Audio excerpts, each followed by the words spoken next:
Okay, so this is going to be a difficult, challenging video for me to do today, and because I don't believe in the rhetoric and the political views and of Andrew Tate. But he's a public figure, and he's very popular, and a lot of people literally subscribe to his point of view.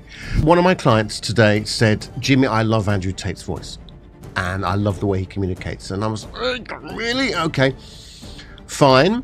Let's analyze his voice. Let's see what he does. Let's see what methods he uses to communicate the way he does. Let's go. It's pretty obvious. There's lots of energy.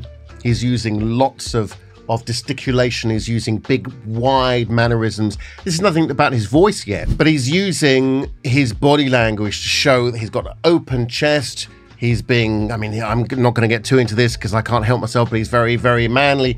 He's very alpha. He's open chest. His body language. He's got well, I can't see luckily you can't see my crotch, but you know, he's very wide. Everything is wide. He's open, which is in some way, that's a good thing. So actually having an open chest is a really good way to resonate the sound. And actually, so a lot of people are like this, and it really changes the sound. So by opening your chest and allowing that area to be exposed, literally exposes the resonance, allows your chest area here to resonate. So that's really, really quite a positive thing.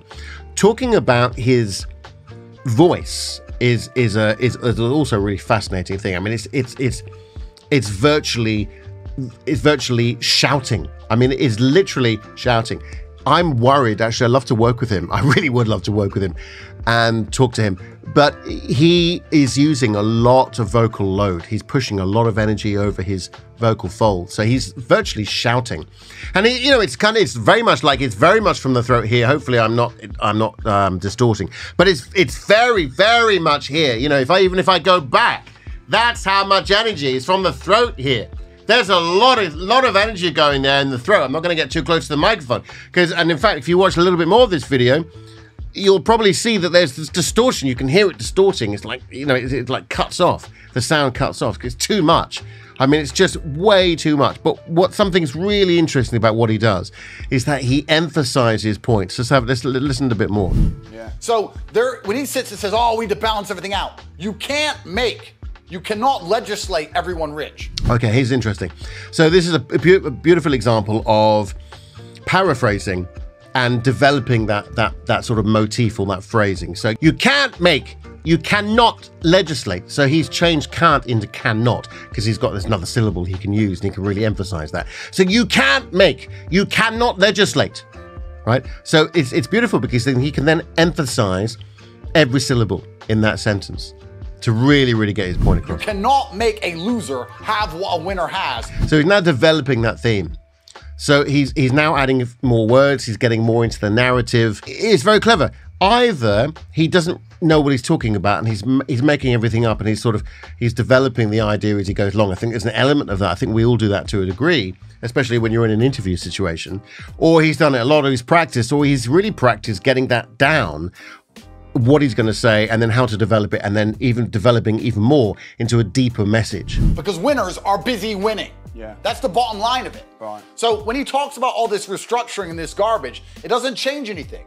Because I would still outperform everyone. I would still have a Bugatti and a Koenigsegg and a jet and a yacht and 25 houses. So what does it mean?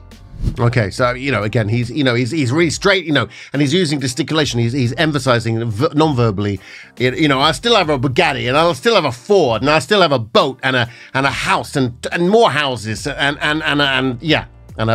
something else. So what does it mean? The truth is, you need to instill. Oh, that's really interesting. So this is not so much about his voice. I mean, really, his voice, he's at the same level. He's using he's speaking from his throat. What I mean by that is that the resonance, even though it phonates from the pharyngeal area at the back of the throat here, it's coming from here, but he's really focusing at the resonance here. You can speak from this area. I get a lot of clients coming to me because they don't want to speak from this area. They don't want to sound aggressive, right? I'm getting into that sound now. Oh, all the time. It's just too aggressive. Can you imagine working in a team with this? Anyway, that's beside the point. If you want to sound like this, if you think that would help you in your career, get your point across and get your message through, this is the way to do it. If you want to sound Tate, then you've got to sound in your throat here, and you've got to put lots of energy in, and everything has got to be absolutely emphasized. The interesting thing is that when he does emphasize, it's articulated very, very well. If you don't articulate it, it's not going to work. It's going to sound like this. That's going to be terrible. It's not going to come across at all. It's not going to work. So you've really got to use your articulators. Your articulators are your... I'm going to calm down. My word, I'm getting so excited.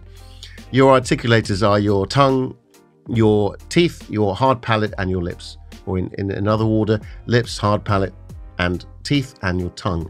Now, using it, particularly the tongue, he's really opening his oral cavity, and his tongue is very, very flexible. Okay, let's just watch the way he uses his articulators. Culture inside of young people that, and he says, and people say this, not everyone wants to be a hustler. Not everyone wants to have to go out there and grind. Yeah, but some people do. Ah, that's really interesting. So he's firstly using his articulators where he's kind of mimicking what somebody might, not everybody wants to be a hustler. Not everybody wants to go out and grind. Then again, it's developed that phrase. Not everybody wants to get out there and grind, but some people do. So he's now come down in volume. Very, very effective. If he does that more often, he would be, in my opinion, a lot more effective in the way he communicates, because I think a lot of people would start actually listening a little bit deeper to what he's saying. At the moment, he's just shouting his rhetoric, which for me, if I was coaching him, I would say, it's too much. You need to vary the volume, vary the pitch, vary the emotion, because it's just one level. It's one dynamic all the way through. And that is monotonous.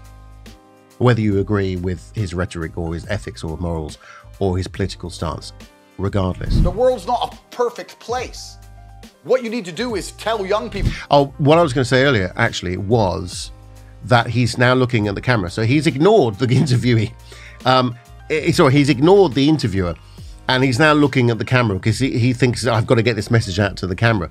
And that's a really important thing to do. If you can look at different people in the audience and start looking at other people, or start looking, if you were doing a Q&A, for instance, you might start with talking to the interviewer and say, yeah, that was really interesting, that question. Actually, what I wanted to do was develop that idea and actually suggest. Then you could turn around and look at the audience and say you're on camera like this, and start talking to the audience like this. This is something that I wanted to talk about today, which was, well, whatever it might be. And then you could keep coming back. So that different dynamic of using either the camera or the audience as another scene, another shot to use as a different dynamic when you're speaking is a really, really interesting trick. And he's doing it now. He's looking at the camera now. Well, they stand a chance instead of what he's doing, which is convincing they stand no chance. Tell them they stand a chance. Tell them to work as hard as possible. Again, tell them they stand a chance. Tell them they need to start working as hard as possible. Tell them that they stand a chance. Tell them they need to work as hard as possible. That's developing that idea. And he's tell them. Everything is really, really emphasized. I think it's really good to have that energy when you're in a performance situation like he is there. And find a way to make it out. That's what I teach at university.com inside of my school. I say, listen, it's good. The plug. It's going to be hard, but you can do it. Right. He says, no, you can't do it. Yeah. Which is going to keep everyone in poverty. And it's like what you said at the beginning of the interview about the fat thing. It's a choice.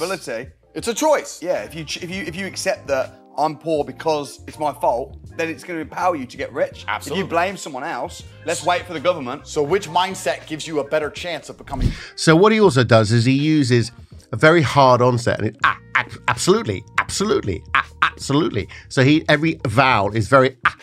It's not only very hard, it's also quite constricted. So absolutely, what he needs to do, and that's where he gets his projection from, is the hard onset, but it's also the constricted vocal tract as well, because he's going, absolutely, yeah, I mean, that's what I want to do. That's everything I want to do. I want to own a yacht, a boat, another boat, and a car. I want to do a car. Everything is here. Okay, I'm going to stop now. That's my review. That's my analytical opinion on Andrew Tate's voice. Let me know what you think in the comments below about the way he communicates and the way he delivers his ideas. Speak soon.